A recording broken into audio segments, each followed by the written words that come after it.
with one function that you can select remotely. So in this case, I presented this gearbox probably a few weeks ago now, and it implements 4 different speeds. So it's got 3 forward speeds and 1 reverse speed, and you can select those different speeds again, like I said, with one remote using one motor. Another example is last week I presented this gearbox. This one again, same kind of thing. We've got 2 outputs in this case.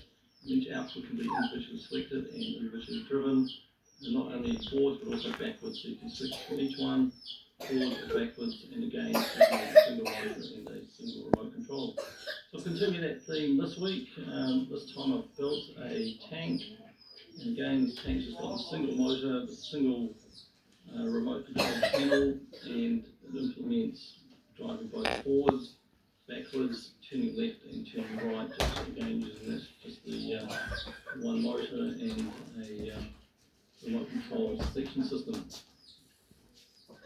Okay, so how can you get a motor to do multiple functions? Well, the trick is to realise, of course, that a motor can go in more than one direction, and by having a mechanism like this, what I've got here is a yellow axle that you drive, and that connects to a 16-tooth gear, to another 16-tooth gear, that is on this loose lift arm. What happens if you rotate the input, for example, in the clockwise direction, you'll drive that lift arm to the left and make that gear connect to the left output. And again, if we rotate in the opposite direction, we'll do the opposite and connect to the right output. So what that allows us to do is select between 2 different outputs, depending on the direction of the motor. I've got this small piece of rubber there, one of those Lego technical pieces, that allows this mechanism to work sort of any kind of direction relative to gravity. So that little gear actually connects onto the rubber piece and pushes off that to connect to the top one, independent of the direction of gravity. So that works quite well. And then what I do, I use the forward direction to drive the output, and I use the reverse direction as a function selector. So what I do, I connect that right output to a function selection mechanism. For example, this one here, what I've got is a knob wheel. That knob wheel is being connected to a stepper function that allows 90-degree steps. And by having this kind of stepper like that, I can have a rotary catch that can go to 4 different positions, and allow me to implement 4 different functions depending on how I connect that rotary catch to various switching mechanisms. Okay, so in the case of the first gearbox, I've got the rotary catches selected between 4 different speeds. In this case, I've implemented a 1 to 3 on the right, a 1 to 1 in the middle, a 3 to 5, and a reverse speed on the left. Like I said, that gives us 4 different combinations corresponding to 4 different positions of the rotary catches.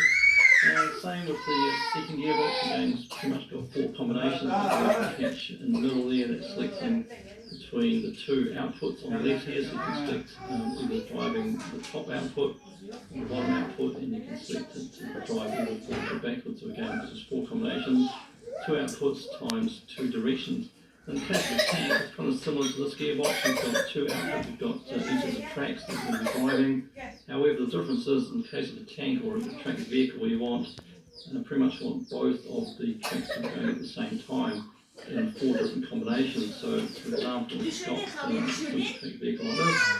You've got your 2 tracks which correspond to the 2 outputs from your motor. And we want to go forward, you want both of them to be going forwards. We want to drive backwards, we want both of them to be going backwards. Turn left, and then, for example, the left one's returning backwards, and the right one's going forwards, then we're returning to the left. And turn to the right, and the right one's going backwards, and